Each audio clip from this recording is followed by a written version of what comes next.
Right guys, let's jump straight into this. This is going to be definitely a good episode if you're interested in timing chains and seal replacements on an N14 engine.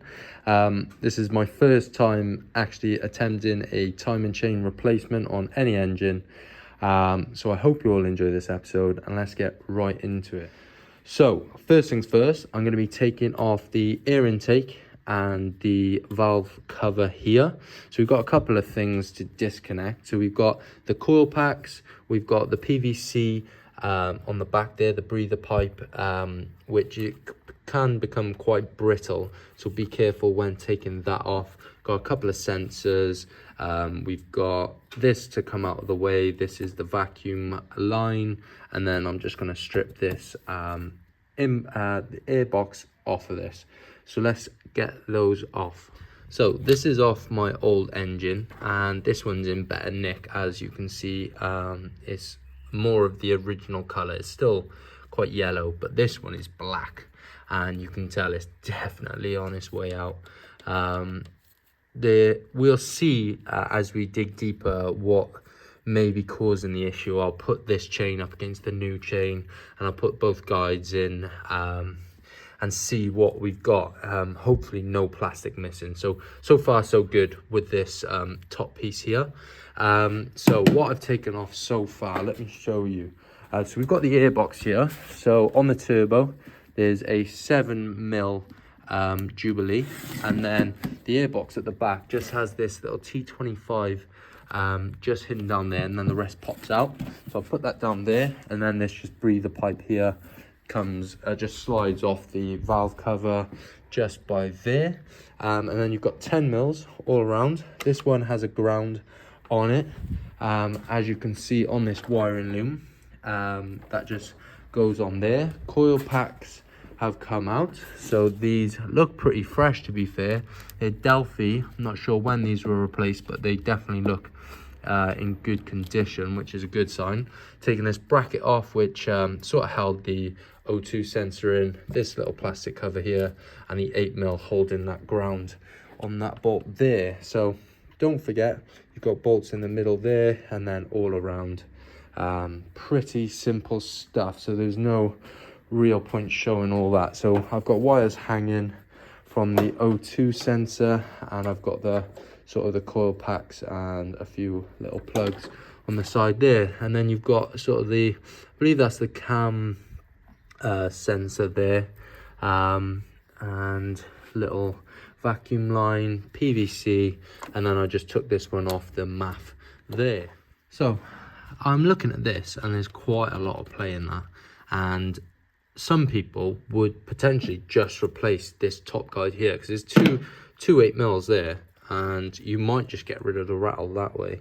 But that's not what I'm going to do. It clearly needs a timing chain, because if this one is this color now and the rest down there are that color, you've just got to do the whole kit anyway. Otherwise someone's just going to run into this problem. If you sell the car, someone's going to run into the same problem, and you don't want to deal with that headache of someone coming back. So next thing we need to do is get these two headlights out, and this U sort of cross section here holding a lot of the front end together. So the grille's gonna have to come off. I'm gonna have to undo the hinges, take the headlight out, all because we need to get access down that left hand side there. So the car will have to go up on the air, take the wheel off, take the wheel arch liner out, and then we should have enough access then to do the work we need. So let's crack on with getting this front sort of U section here out of the way.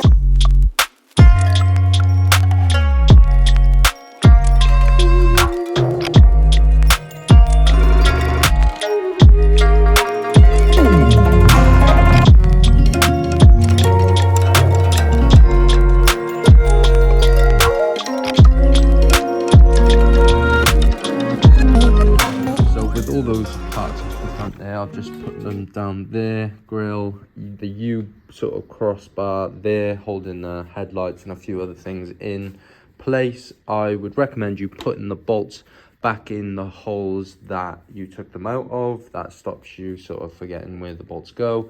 And one thing I would also recommend, now that the bonnet cable is detached from the car, I would get a screwdriver and pop these down so these can't clasp the bonnet shut. So I've made that mistake once on a previous rebuild where I've just taken that cable off and just closed the bonnet, and it is very difficult to try and get that bonnet back open with the latch sort of disengaged. So close those with a screwdriver, so then whatever you do now, you can't actually close this, and it's just got that secondary latch on, which is easily accessible. So now moving on, next I'm going to be taking out the spark plugs, giving them a look over, and taking them out will help us turn the engine around, because soon enough we're going to be locking in the cams, and to make the job easier, just take those spark plugs out, and we'll go from there, guys. So what I've got here is a 14mm sort of spark plug multi-point socket, which I used to get these NJK spark plugs out. I had like sort of a 10mm, but that's like sort of just a normal socket, the 6-point, I believe. And number 3 has quite a lot of oil on it, and there's a bit of oil on the coil pack, so I'm not sure what's happened there, because the O-rings look good on this valve cover, so I'm not sure whether just a bit of oil has slipped down there when someone's been filling up. I'm not sure. We'll have to get some more information on that. But moving on, what I'm going to be doing now is taking the air inlet manifold off. So what I would do is get a magnet like this, and your 13mm, so there's going to be 5 of these all along, and then I'm going to take off the nut, and then with your second hand get a magnet and go on the end of that nut there, so you're not letting them fall off and sort of land in awkward places, because it does happen. So if you can do this, take them off, because we need this air inlet manifold off to get to the tensioner down the back. We just need to pry this off. We don't have to unplug it or anything like that, just move it out of the way, basically. So the last things at the top is I've undone the little Torx 25 T25 there, and I've taken this little elbow pipe off here, just a 7mm, and then just a retaining clip there. Taking these 5 bolts out, and they're just on the side there, and then this gives us access to that big bolt there and all the bolts holding in the bracket there. So now we can move downwards, jack the car up, take the wheel off on the left hand side, and take the wheel arch line. Last little thing before we go down there is take off your battery, because we're going to be removing earth straps, and it's probably best electrically that we don't mess anything up. So wheels off now, and we're going to be attacking this arch liner, so we've got a lot more access to the side of our engine. So we've got a couple of Phillips head sort of trim clips, and underneath we have a little 10mm there, and just have a little look around, and there's a little Torx bit there, and I believe there should be another one, but I think I'm missing it.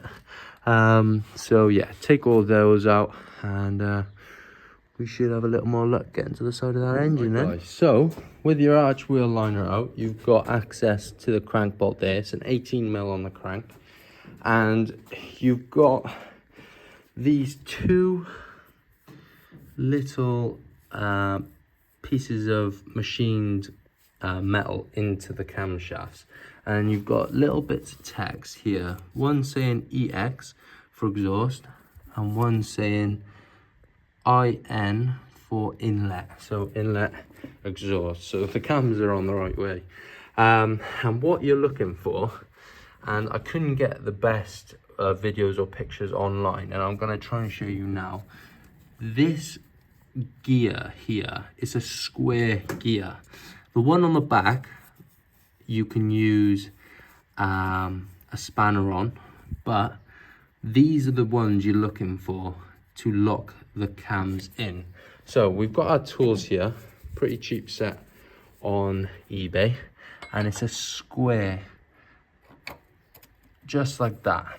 And to get them to line up, all you need to do is spin the crank, and you will see the EX and the IN on the top, and you will see these squares vertical pointing upwards, and they should both be uniform, both the same on both sides. Now, what you'll get in the kit as well is this pinning tool to lock in the flywheel, which is on this side of the engine, and I'll show you where that is. Getting under the car, you need some sort of light, and I'll bring my pinning tool with me. And you've got the catalytic converter there, you've got the sump pan there, and then you've got this sort of flexi here, and you want to look towards the gearbox just behind the flexi. You've got two holes. You've got this hole here, which is just a straight through hole, and then you've got one, oh, come on, let's get an angle for you. You've got one just above it, and that's where you'll be able to plumb in your tool. Now, I'm sorry about the camera angle, it's not the best, but you should be able to wiggle this tool in.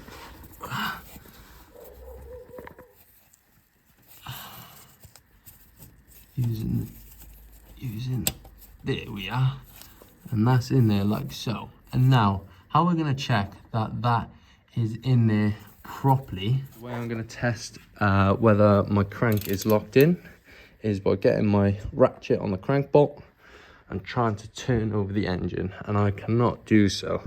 Now, if you can't get that pinning tool in with these exhaust and the in barcodes facing upwards and these vertical, turn the engine over once. So turn on the ratchet there, keep turning until you see the in and the exhaust again, because this engine requires 720 degrees of sort of turning for it to be one revolution. Because you've got 4 pistons, 2 of them go up and 2 of them go down.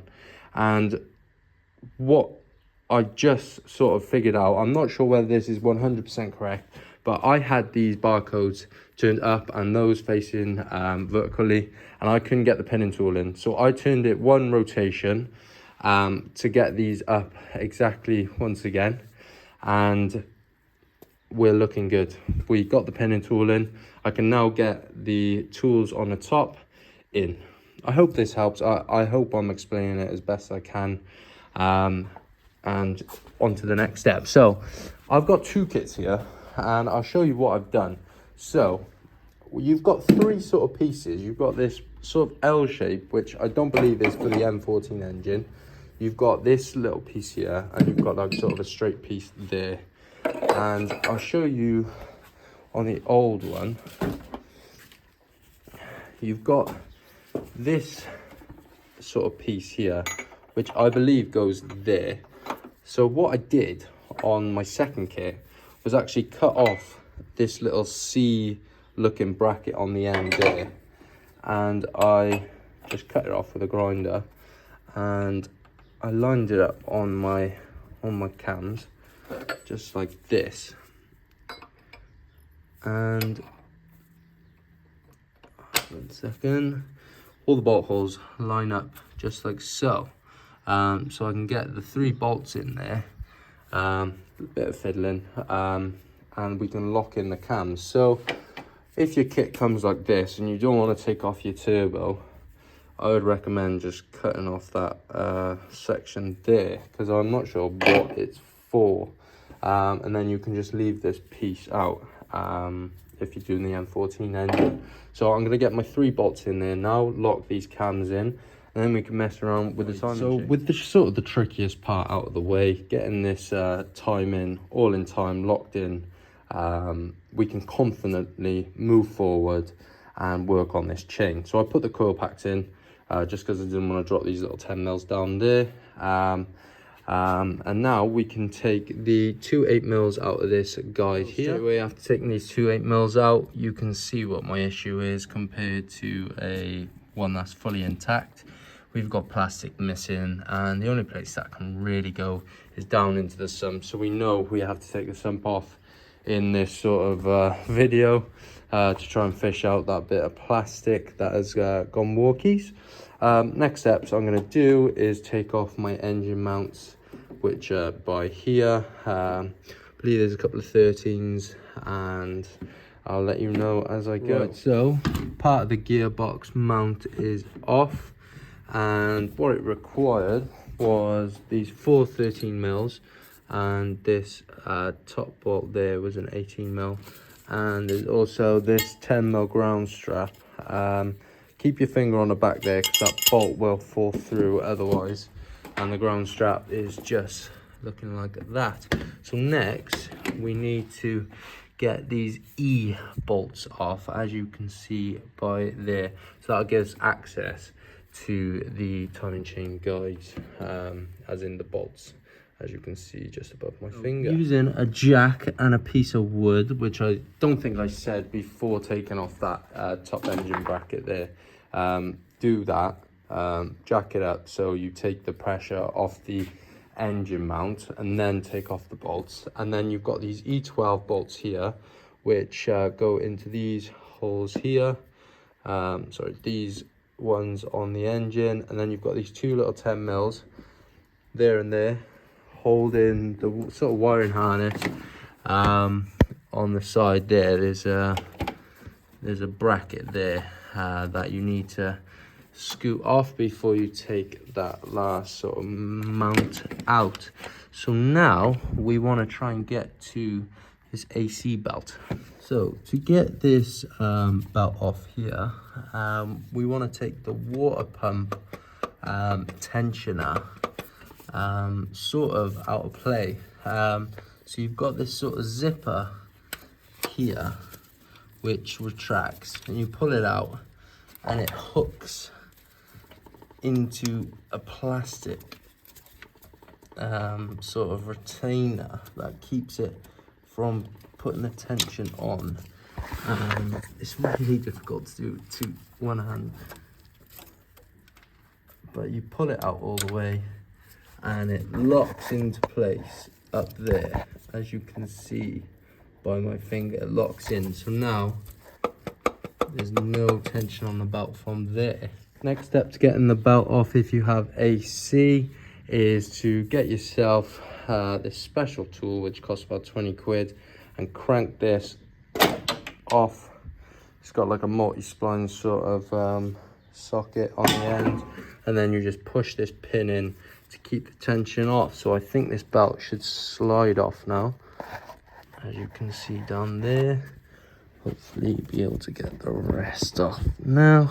Your belt's off, inspect it for cracks like mine. They're pretty cheap, so I'm going to be replacing my belt. I've taken that charge pipe off there because it's just giving me a bit more access to get that AC. But now we've got access to the two guides which are on the top there.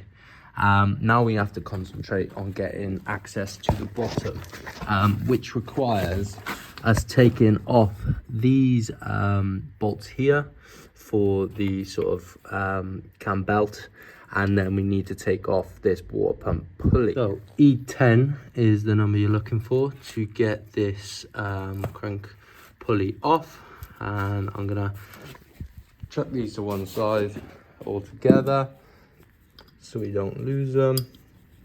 Mine were a bit rusty, so I hammered the E10 on there and they come out lovely. Right, so this was a bit tricky to get off. So you got 3 10 mils there.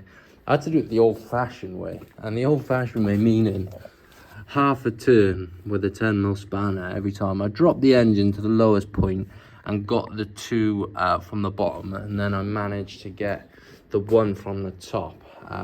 So be prepared for that one. It's a bit tricky, but we're off. And now we've got full access to those 2 guide pins by there. Moving on to the tensioner, which is this 27mm bolt at the back. What I did was take off the other elbow, which is here, so 2 elbows for that charge pipe. So you might as well just take off that whole charge pipe. And I'll go fish out my 27mm, but we need to take the tension off the chain now. The chain won't move, well, the cams won't move because we've got them locked in, so don't worry. We're going to be taking the tension off, and then we're going to be getting to the actual cogs for the cam shaft. That looks something like that, so I'll pop that down there and show you what I did. So I got my breaker bar with my 27mm, and then I just got the rest out with the electric ratchet there. So that is tension off the chain now, and now we can move on to these e-bolts. I would get a breaker bar for these ones as well, because these are on really tight, and just ratchet off the rest if you like, and take these bolts out then. So once we've got these E14 bolts out, you can then take the cogs off, and one says in, so you can't get these two mixed up.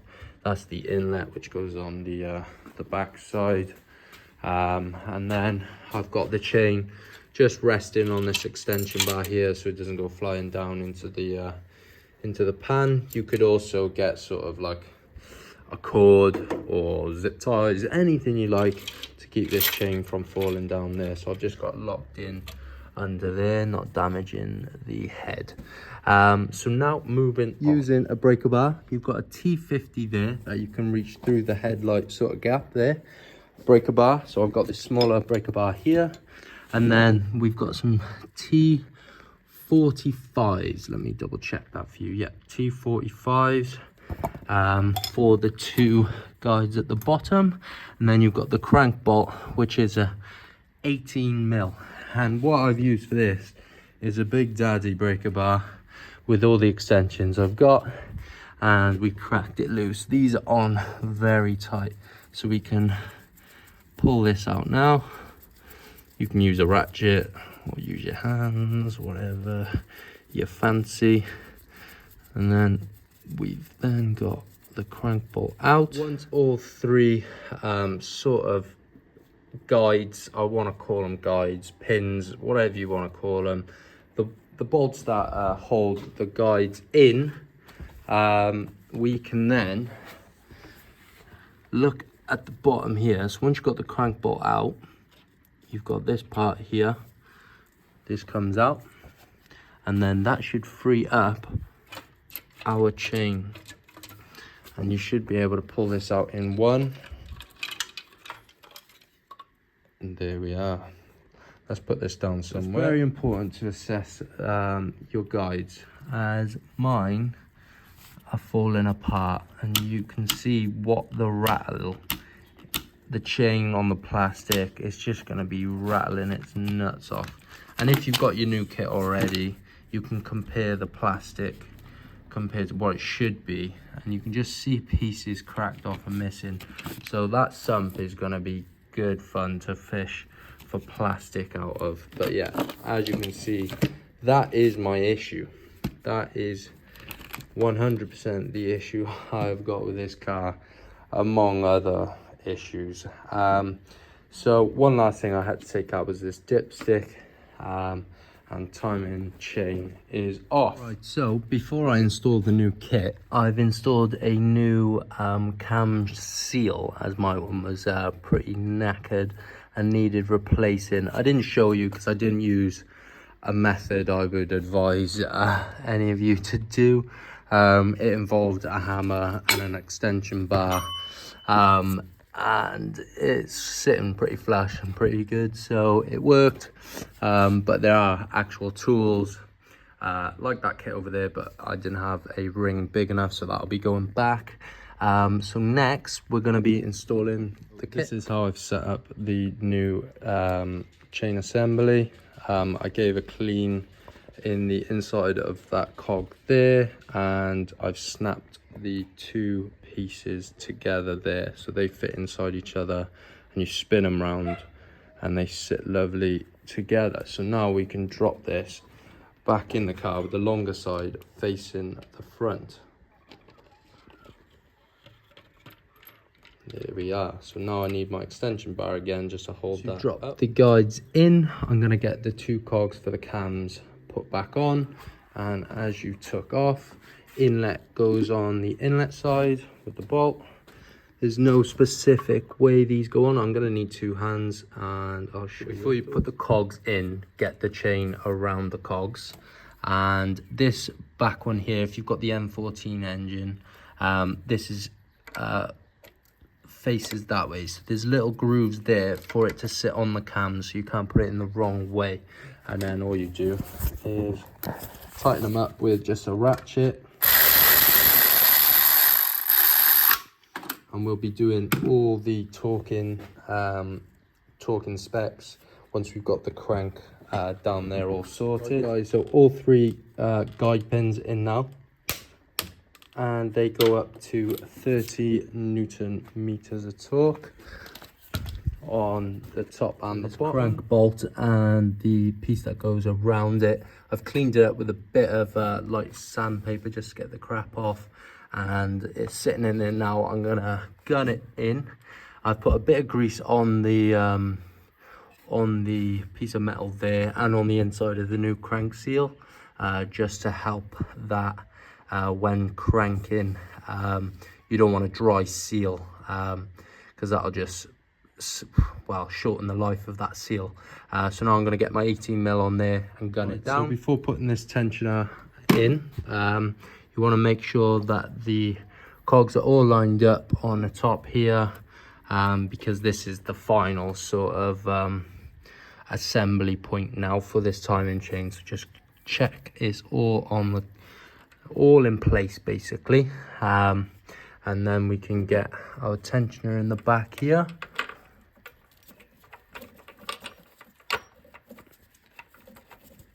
And I'm going to use my ratchet just to get it up all the way. And you want to torque this tensioner up to 80 Newton meters of torque. These cam gears, you want 20 Newton meters of torque. Hear the click.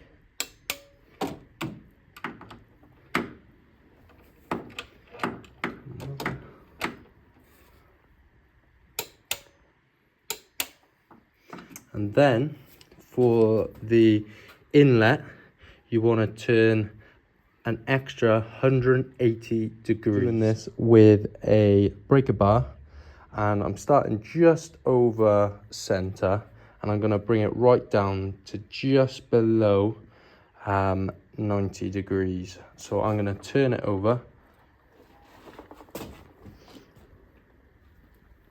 to there.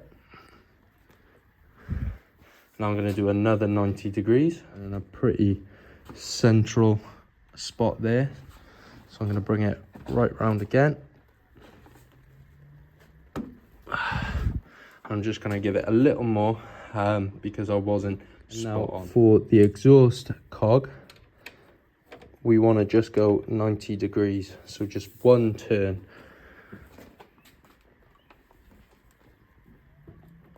And there we have these steps, guys. I cannot stress enough how important it is to make sure you torque these down correctly. But moving on to the crank bolt, and this is where we need our extensions back now. So now moving on to the crank bolt, which is very important that we do right. 18mm, plenty of extensions, and we've got 50 Newton meters of torque. We're there already. So now we want 180 degrees, and I've got my big breaker bar here. So what we want is 90 degrees. So I'm going to be coming just before a normal 90 degree would be, because I'm a little over. So this is going to be my first 90 degree.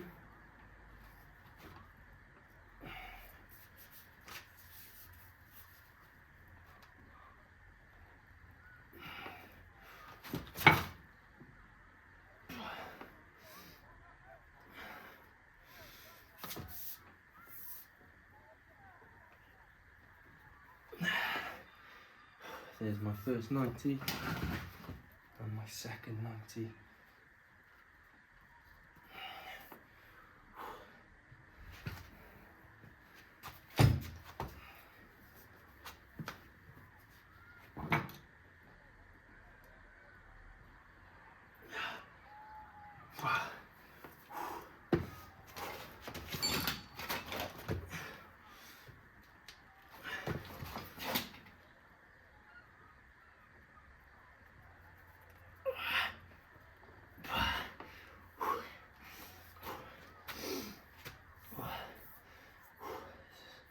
This is good workout, this.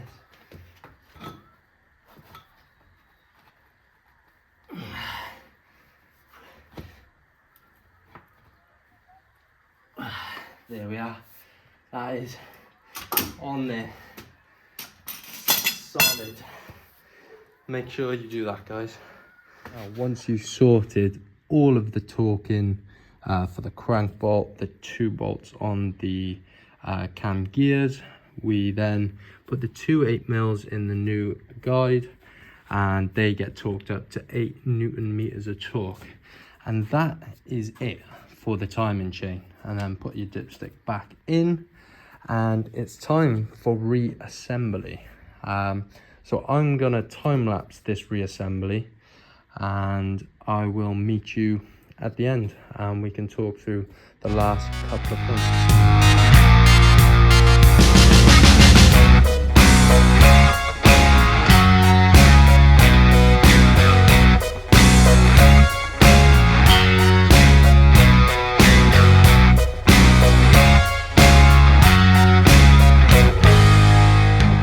I've got the engine mount and the entire side all built back up, and now I feel confident enough to pull out the timing kit that actually locks in the cams and the crankshaft down below. So I'm going to unbolt these 10mm and pull out the pin that holds the crank, and then I'm going to turn this twice.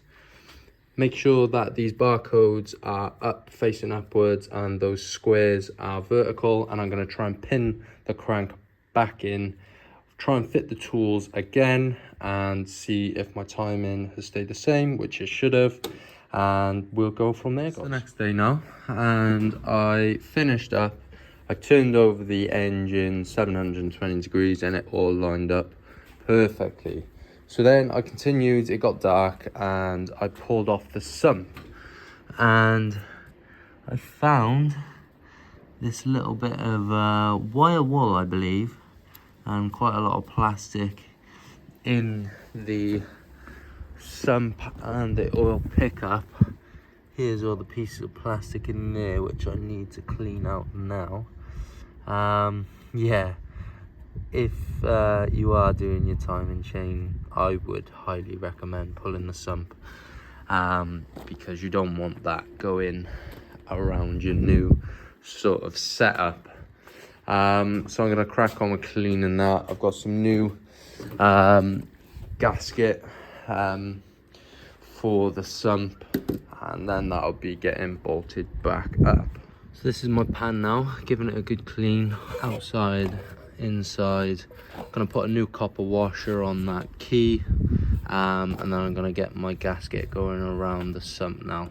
I've cleaned the bottom of the engine, cleaned up the bolts because there was silicone all around them, and then I'm gonna get it installed, guys. So I've been hard at work. I've replaced the O-rings in the vacuum pump. There's 3 of them. There's one in sort of that little nipple there. There's one on the face of the block, and then one internally.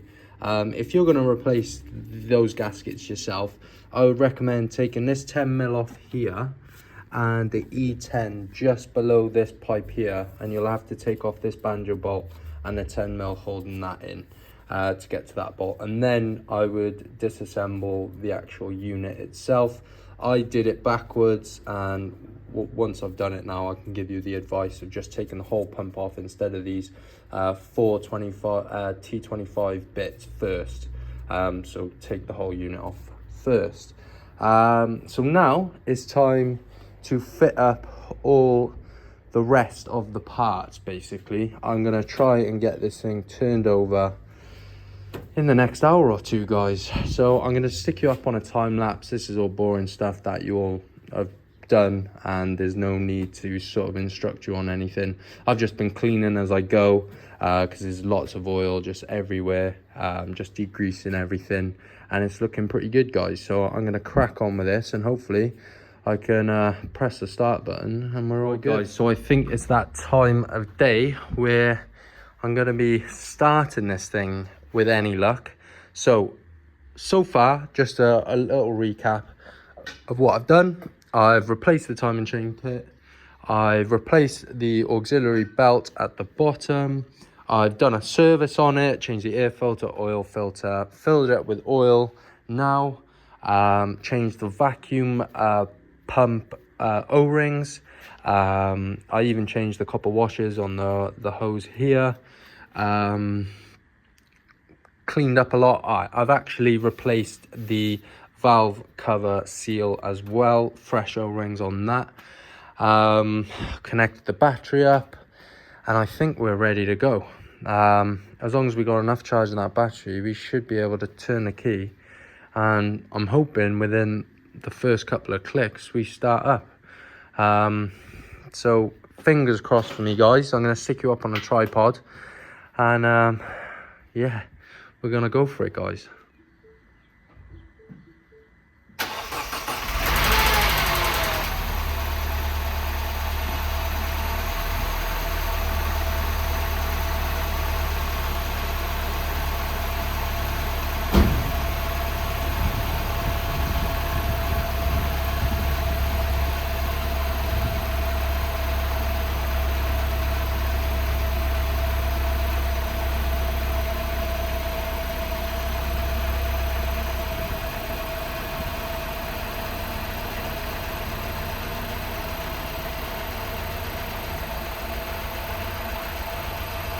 So first start was a success. I let it run for about 20 minutes. Had a few lumpy spots at the start. I believe that was cylinder 3, just clearing out the oil, basically. There was a lot of oil on the exhaust and all that. That burnt off within the first sort of 10-15 minutes. And after that, it was lovely, no problems whatsoever. So I'm gonna let it cool down now, and then I'm gonna start it again, and hopefully still no leaks.